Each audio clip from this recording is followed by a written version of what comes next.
It's really interesting that I'm here today to talk about how Muslim women engage, when all I've done possibly over the last 2 months is talk about how I disengage, how people, what in Hollywood they would refer to as an amicable decoupling, which really in politics is almost impossible. It's like a really bad divorce. Somebody's got to be blamed, and it's going to be emotional, and it's going to be traumatic. But I'm slowly coming out of it. Kind of 6 weeks later, I'm resurfacing, and it's also possibly one of the things you're going to ask me in questions. So I'm going to use the next 15 minutes to say what I should say, and then I'll use the Q&A session once the gentleman's turned off the camera to say what I want to say. But let's see how it goes. I'm also delighted to be sharing a platform with Sughra and Farmer, two inspirational campaigners who I know have worked tirelessly for what they believe in, and really have had to, in many ways, fight their way to the top of the campaigns that they fight and the organizations that they now represent. A couple of questions that I want to pose today. We're talking today about how Muslim women engage. The question that I was talking about when I first got into politics was, should Muslim women engage? And believe it or not, when I stood in my hometown, what seems like many years ago, as a parliamentary candidate, the two questions which were asked, which more or less the same question on two sides of two communities, was this. In a community where I had been born and raised, which was a very traditional Muslim community, where I had been a good girl, worn the right clothes, never really upset anybody, when I knocked on the door to campaign, I was told by some Muslim men that they didn't really think that it was appropriate for a Muslim woman to want to be in a leadership position. This was a very real debate that unfortunately happened in many of the mosques in Dewsbury when I stood as a parliamentary candidate. And then on the other side of the fence, where we had a pretty right-wing electorate, in 2005, the British National Party gained more votes in Dewsbury than anywhere else in any, in any seat during that particular general election. There were questions raised about whether or not a Muslim woman was the right person to be the MP for the local area where the majority of people were not Muslim. And so it was a really interesting debate long before where Muslim women engage was actually, should Muslim women even engage?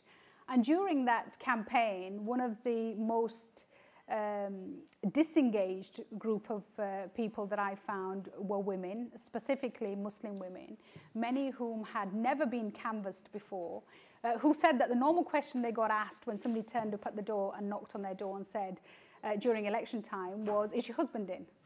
And would rarely be asked a question about what her views were, and that for the first time they felt that they could speak about these issues. And we ran quite an effective kitchen campaign, which was really campaigning during the day, when we had an opportunity to speak to many of the Muslim women who weren't engaged in the traditional way, in the way in which other parts of the electorate were.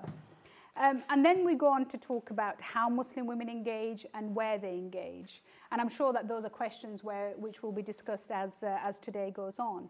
But there are a couple of questions and observations that I want to pose at this stage, and I hope that they will be controversial, and I hope they'll form the basis of conversations when the Q&A session starts.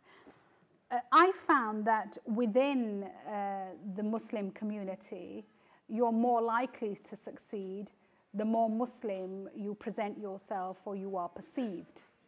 Outside the Muslim community, you're more likely to succeed the less Muslim that you are likely to present yourself and where. And therefore, you're in a constant dilemma. You kind of spend your time campaigning in many areas, as I did as party chairman, in areas where you had large Muslim communities, and as the poster girl for the Conservative Party, I was going to go out and engage all these people who hadn't voted for us before, and therefore I had to present as Muslim and as acceptable as possible. But at the same time, the more Muslim and acceptable I presented, I'm sure there were people in my own party, possibly to the more right of the party, who possibly felt that I may be part of somebody that they would have to worry about because she was presenting herself as so Muslim. So how do you square that circle?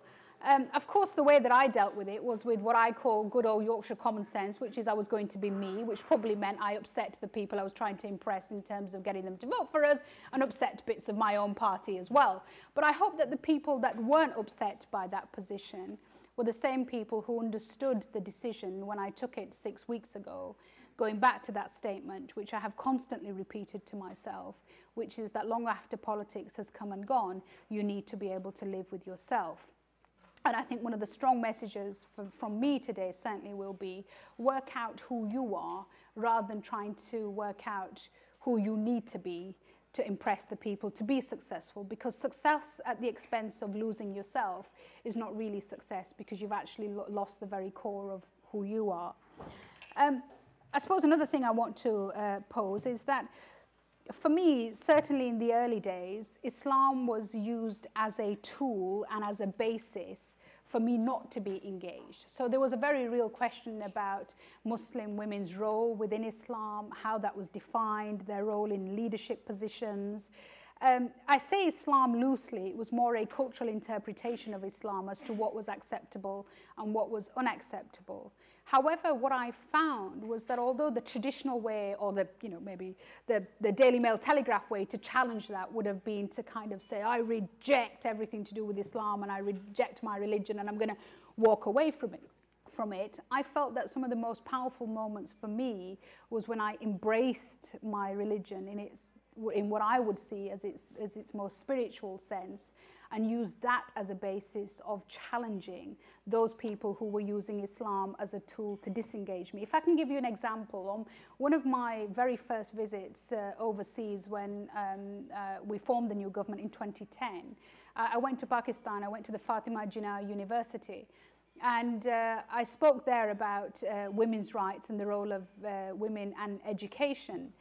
I think the instinct was that I would turn up and say, me, a woman from the West, come to speak to you, women in the East, and liberate you from this awful kind of religion and culture that surrounds you. But actually, I felt that the most appropriate argument to make was the argument that had been made to me when I was growing up, was that to gain an education as a Muslim woman was a fundamental right. Not just a right, but actually a fundamental duty.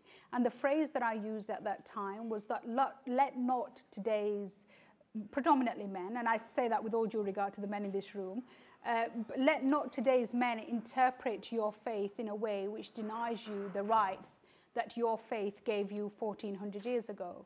And there's a really interesting movement happening across the world at the moment where there are many religious scholars, female religious scholars, who are going back to the roots of Islam and trying to unpick much of the misinterpretation that there has been of Islam, specifically in relation to women's rights. And I think certainly we will see more and more of that. I think we will also see more of that in relation to what is happening in the West, in the United Kingdom and in Europe. Much of thought leadership on so many areas is coming out of Europe, and therefore I see no reason why, when it comes to the thought leadership on Islam and the issue of women's rights, why that shouldn't come out of Europe as well. I want to end on this note. I think it's incredibly... A phrase that people have heard often is that behind every successful man is a strong, silent woman who is her support base, who makes him the successful man that he is. And I regularly get asked the question, well, what about you? What is it that kind of makes you strong? And who is the person who stands behind you? And is there the male equivalent of that strong, successful, silent woman? And I have my own take on that, and I have a wonderful, wonderful other half who has to do everything from making sure the microphone is right to driving me all across the country as the unpaid HMG driver. But I always say that my version of that is that behind every successful woman, behind every successful Muslim woman, indeed every successful woman, is a man who wakes up in the morning, turns to his very successful wife and says, darling, do you know where I put my socks? Thank you very much.